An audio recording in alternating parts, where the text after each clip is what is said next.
Mengine, wakazi wa eneo la Shirikisho katika eneo bunge la Garsen, kaunti ya Tana River, waliandamana kwa amani wakitaka kutambuliwa rasmi kama lokesheni kamili, wakidai kuwa kukosekana kwa hadhi hiyo kumeathiri huduma muhimu za serikali.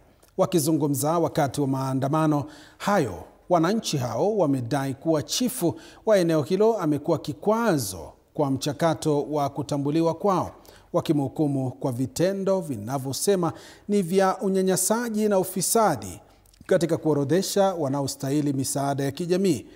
Kwa mujibu wao, hali hiyo imesababisha ubaguzi, dhulma na ukosefu wa usawa katika utoaji wa huduma, huku wakiitaka serikali kuu kuingilia kati na kuhakikisha eneo hilo linapata lokesheni rasmi, hatua ambayo wanasema itawezesha uwajibikaji, uwazi na huduma bora kwa wananchi.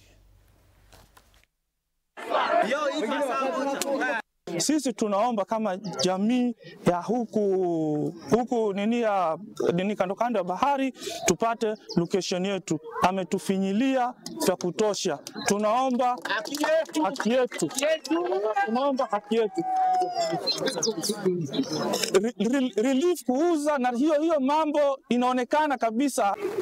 Hii shida yote ambayo kwamba imetokezea katika jamii yetu kuanzia Mbelezoni mpaka Talota.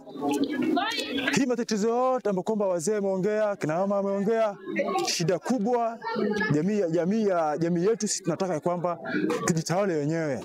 Na huduma ambao sisi tumekosa, wachifu wa ishara ndio anatulalia. Sisi hatuna haki kutoka Shirikisho kuendea Darga na Bagamoyo. Kuna sehemu nyingi sana huko ambazo zitajumuisha kupata sisi tuwe na location yetu.